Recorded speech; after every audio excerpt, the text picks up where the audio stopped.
One of the stories he goes over in the book is this story of a temple or a monastery in Thailand where a young person was sweeping up the meditation hall. And in the back of the meditation hall, there was this huge, kind of somewhat ugly, rocky statue of the Buddha.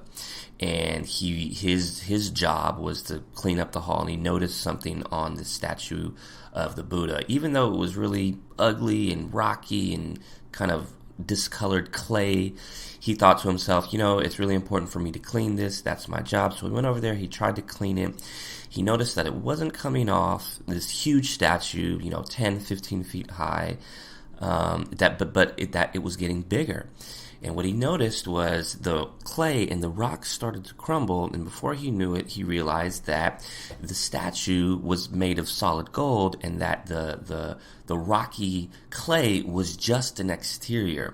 So he runs to one of his senior meditation monks, and they go on to tell him a story about how hundreds of years in the past, the temple or the monastery was the area in Thailand was under pillagers and other soldiers, and just a bad regime of folks who were going and burning down monasteries who, that didn't agree with their religion. So basically the monks of the time caught wind that this was coming, and they knew that if the soldiers and the pillagers came, they would steal the gold and melt it down and use it for their own purposes. So what they did was they got together and they, patched it up with clay so that it would look ugly and it'd have some rocky exterior.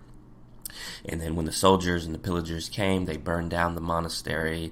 Unfortunately, a lot of monks were killed. Other monks fled the region. And it wasn't until years later that they came back and rebuilt the monastery around the kind of big clay, rocky Buddha, as a reminder that the clay, the rocky exterior, is what saved the Buddha, or save the statue. And that is what the metaphor is to human beings, and the metaphor is to traumatic adaptations, that rocky exterior that saved the statue from getting stolen and melted down into gold spars is what was being presented in the moment. So the example that you see on your screen here is that the adaptation equals the armor, meaning in some way the individual gets triggered, right?